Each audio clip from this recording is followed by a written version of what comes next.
আসসালামু আলাইকুম ভাইয়া। আসসালামু আলাইকুম, কে বলছেন? ভাইয়া আমি ভাবনা বলছি। ভাবনা কোথা থেকে বলতেছেন? আপনার দেশের বাড়ি কোথায় ভাবনা? এই তো ভাইয়া আমার দেশের বাড়ি হচ্ছে কুমিল্লাতে, আমি থাকি সিলেটে। আচ্ছা, ঠিক আছে। তো ভাবনা ফ্যামিলিতে কে কে আছে? ফ্যামিলিতে আছে সৎ মা আছে, বাবা আছে, ছোট একটা বোন আছে। আচ্ছা, তো ভাবনা কি করেন আপনি এখন বর্তমানে? এই তো ভাই আমি সেলাই মেশিন এর কাজ করি। মনে করো পরের বাসায় পরের মেশিনে সেলাই মেশিন এর কাজ করি।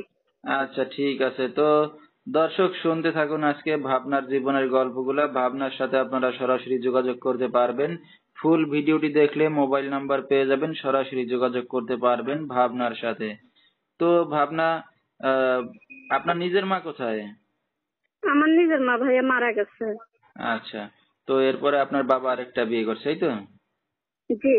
আচ্ছা, তো আপনার বাবা কি করতেছে বর্তমানে, কোনো কাজ বাজ করে? না ভাইয়া, বাবা কোনো কাজকর্ম করে না। একটু আমার নিজের হাতে কাজকর্ম, মনে করো আমি নিজে কাজকর্ম করি। আচ্ছা, তাই আপনার সৎ মনে মা করো কোনো কাজ পরের বাজ বাসায় করে? পরের মেশিনে সেলাই মেশিন এর কাজ করি। আচ্ছা, আপনার সৎ মা কোনো কাজ বাজ করে? জি না ভাইয়া, সৎ মা কোনো কাজ বাজ করে না। এই নিজে কাজ বাজ করি, পরের বাসায় পরের মেশিনে কাজ করে যা পাই এই দিয়ে মনে করো সৎ মাই সবকিছু নিয়ে যায়, নিয়ে এটা দিয়ে ঘর সংসার চালায়, বাসা ভাড়া দেয়।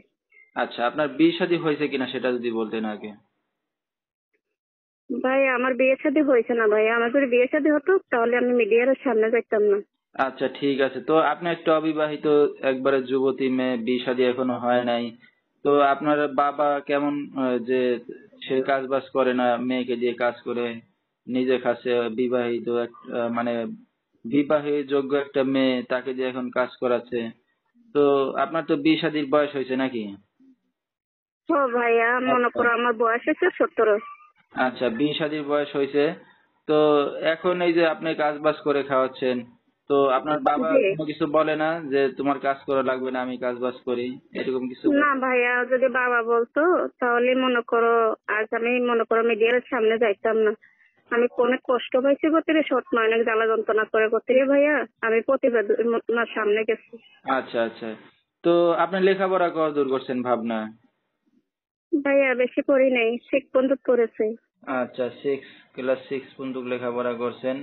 হয়তো নিজের মা থাকলে আরো পড়াশোনা করতে পারতেন। তো এখন এই যে, অবশ্যই ভাই। হ্যাঁ হ্যাঁ, একটা অবিবাহিত মেয়ে এখন এই যে মিডিয়ার সামনে আসছেন, তো আপনার বাবা মা জানে তারা? বাবা মা এরা মনে করো, বাবা মা জানে, মনে করো আমি প্রতিবেদনের সামনে গেছি, তা মনে করো তারা আমি যা পাই মনে করো সেলাই মেশিন এর সব টাকা নিয়ে যায়, এই কারণে আমি কষ্ট পাইছি, আঘাত পাইছি বুঝলে। হ্যাঁ। প্রতিবেদনের সামনে গেছি যে ভালো মনের মানুষ পেলে আমি বিয়ে শাদী করবো। আচ্ছা, আচ্ছা। তো এখন এই যে মিডিয়ার সামনে আসছেন, ভালো মনের মানুষ পেলে বিয়ে শাদী করবেন, তো কেমন হ্যাঁ কেমন ছেলে চাচ্ছেন বিয়ে শাদী করতে, জীবন জড়াতে? ভাইয়া, যে আমার দায় দায়িত্ব নেবে, যে আমার পাশে দাঁড়াবে, ভালো মনের মানুষ হয়ে যে দাঁড়াবে তার সঙ্গে আমি কথা বলবো। আর ভালো মন নিয়ে যদি না, যে আমার সাথে কথা না বলবে, আমার দায় দায়িত্ব নিতে না পারবে, সে আমার সাথে যোগাযোগ না করলেই ভালো ভাইয়া ফোনটে। আচ্ছা, তো এখন যদি কোনো দর্শক ভাইরা আপনার সাথে যোগাযোগ করতে চায় কিভাবে করবে? এই তো ভাই আমার মোবাইল নম্বরের মধ্যে যোগাযোগ করবে। নাম্বারটা বলতে পারবেন আপনি? না ভাইয়া আমি বলতে পারবো না, আপনি বলে দিয়েন। আচ্ছা, তো দর্শক শুনতেছিলাম আমরা ভাবনার জীবনের গল্পগুলা, বিস্তারিত জানতে এই নাম্বারে যোগাযোগ করলে ভাবনাকে পেয়ে যাবেন। 017-543-78-315, এই নাম্বারটাই হলো ভাবনার। তো ভাবনা, রাত বেরাত্রে আপনাকে অনেক দর্শক ভাইরা ফোন দিবে, তো কোনো সমস্যা হবে? না ভাইয়া, তো কোনো সমস্যা হবে না। যে ভালো মন দিয়ে কথা বলবে, তার সঙ্গে যে আমার জীবন সাথী করবে, সে ভালো মন দিয়ে কথা বলবে, সে মনে করো ফোন দিলে সমস্যা নেই। আর যে ভালো মনে ফোন না দেবে, সে ফোন না দিলেও চলবে ভাইয়া।